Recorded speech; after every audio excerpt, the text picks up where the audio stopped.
سلامونه ملګرو بیګا په پی اس ال کې ملتان سلطان ته کوټه ګلیډیټر یو ډېر غټ شکست ورکو د میچ ګټلو سره د کوټه ګلیډیټر ټیم په پوینټ ټیبل کې نمبر 2 پوزیشن ته ورسېدو چې د میچ ګټلو سره کوټه ګلیډیټر کراچي کینګ او پېښور زلمی ته غټه خطر جوړه کا ملتان سلطان خو الریډي په وو میچونو کې صرف یو میچ ګټلې دی ملتان سلطان په دې پی اس ال کې انتهایی خراب پرفارمنس کړی دی او بیګانه چې کم مرشه په دې کې خو ډېر انتهایی خراب پرفارمنس په 90 رن باندې ټوټل ټیم آوټ شوی دی چې په جواب کې ورپسې دغه سکور د کوټه ګلیډیټر اوپنرانو کړی دی په اوپنرانو باندې مطلب دا میچ ګټلې دی لس وکټو باندې کوټه ګلیډیټر دا میچ ګټلې دی اوس د ملتان سلطان دومره خراب ورځې ولې دی ملتان سلطان بیټینګ ولې نه کلیک کیږي په دې باندې په دې ویډیو کې تفصیلا خبره کوم مکمل سکور کارډ سره شریکو ما پېښور زلمی او کراچي کینګ د څنګه خطر جوړه شو په هغه باندې هم په دې ویډیو کې خبره کوم ډېر ټایم نه خراب ټول نه پیل سکور کارډ طرف لرازو تاسو په سکرین باندې ښکاری ملتان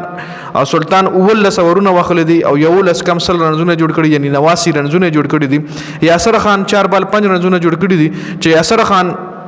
ډیر خراب پرفارمنس په دې پی اس ال کې ملتان سلطان سره وکړو څومره هم لوبډلې د ټولو په ایمرجنګ کلاډیانو کې په سپلیمنټري کلاډیانو کې ښه کلاډیان اشتي دي ټولو ښه کلاډیان اشتي لکه پېښور زلمی دغه فاست بالر اشتي علي رضا او بیر شاه چې کوم دی اشتلې شوی دی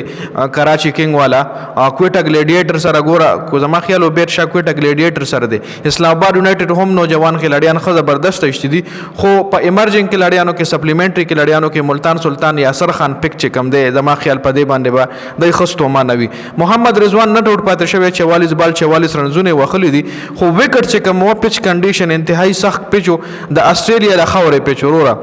په لاهور کې د میچ خو دغه پچ چې کم جوړ دی د استرالین خاورې نه جوړ دی بیا رضوان له چې پته ولګي پچ ټف ته نو بیا هغه ډېر ټایم اخلي یار سټ کېدو باندې نو محمد رضوان 44 بال 44 رنزونه جوړ کړي دي ورپسې عثمان خان 3 بال 0 کامران غلام 6 بال 3 نور بیا موبایل نمبر دی 340607 دا سکور کارت د 11 پکې اسامه امیر جوړ کړي او بیا 2-1 تارا ملتان سلطان مکمل سکور کارت دی چې حق لړیان پکې موجود دي مایکل بریسویل 0 کړي دي افتخار 6 رنزونه جوړ کړي کارټس کیمفر 4 چام پکې سکور نه کړي ورو صرف رضوان پکې 44 رنزونه کړي هغه په 44 بال او نټ آوټ پاتې شوی دی خاطر کوټه ګلیډیټر د طرف محمد عامر 3 اور 14 ویل بالینګ وکټ یوم نه دشتلې خرم شهزاد پکې سلور وکټ اشتلې 4 اور 23 رنزونه ور کړي دي محمد وسیم جونیئر 4 اور 18 2 وکټ خ بالینګ فیم اشرف 3 اور 21 2 وکټ خ بالینګ ټولو خ بالینګ کړي دغه په 90 باندې ټیم را ټول شوی نو مطلب ټولو خ بالینګ کړي ابرار 3 اور 13 خ بیا اور پسې دا سکور کوټه ګلیډیټر سکور کارت وګورئ بس دا وړو کې اونته سکور کارت دی 90 رنزونه ور پسې په او اورونو کې چې اسکړي دي سو شکیل 20 بال 42 اور فن ایلن 21 بال 45 200 پلس سټرایک ریټ سره بیټینګ کړي سو شکیل چې کم دی ډیر بریو ډیر بهادرانه بیټینګ کړي دي محمد رضوان لا د سو شکیل نه هم سز دکړه کول پکار دی محمد رضوان انتهایی منم وکټ ته پریوتی خو بیا هم لګ ډیر اٹیک محمد رضوان لا پکارو چې لګ ډیر اٹیک کړي وي کې دیش دې سره بل بیټسمن ډاډا شوی وي خو بیا هم کوټه ګلیډیټر آوټسټینډینګ د ملتان سلطان د طرفه سلور بازاران استعمال شوی دي ډیوډ ویلې 2 اور 22 محمد حسنین 3 اور 35 او بیرشاه 1 اور 17 اسامه امیر په 15 بالو 15 رنزونه ور کړي ټول بازاران ولا خغره بولی دي ځکه په او اورو کې ور پسې 90 رنزونه چیس کړي دي خا کوټه ګلیډیټر خو په پوینټ ټیبل کې نمبر 2 پوزیشن ته لاړو کوټه ګلیډیټر د بهر کې دوس د پی اس ال نه